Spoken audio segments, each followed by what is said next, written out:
There are 20 different amino acids, which can be joined using peptide bonds to form proteins. Which amino acid should be put next in a growing protein chain? Well, that depends, since each amino acid has unique properties. Choosing the wrong amino acid, as would occur in many mutations, could result in a protein with an altered function or which is non-functional. Many proteins pass through membranes, such as the cell membrane. Those that do must have nonpolar amino acids in the region which passes through the nonpolar phospholipid tails. Polar amino acids are needed to interact with a polar environment, whether this be the water in the cytosol of the cell, the water of the extracellular fluid or blood plasma, or the water of the surrounding environment as free-living organisms might encounter.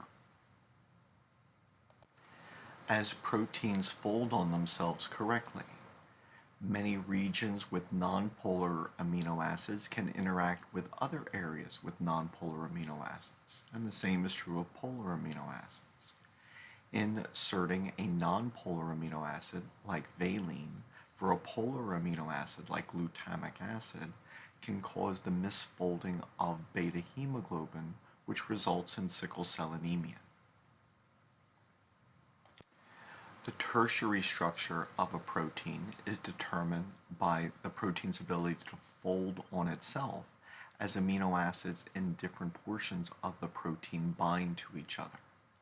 So, two cysteine amino acids in different parts of the protein can form a disulfide bond. Acidic and basic amino acids can form salt bridges, and so the insertion of the correct amino acid may determine the tertiary structure of a protein. The structure of the amino acids determines the structure of the protein, and structure is often important for a protein to determine other molecules with which it can interact.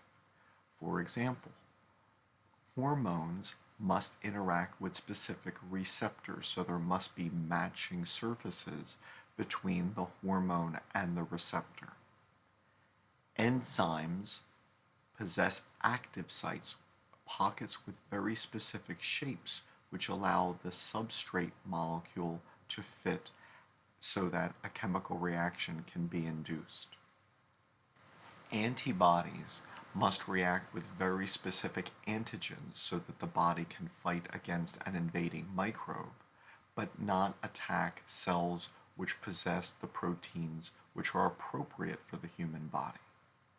And so thus, of the 20 amino acids, the amino acids which are inserted in a specific amino acid chain will determine the characteristics and function of the protein.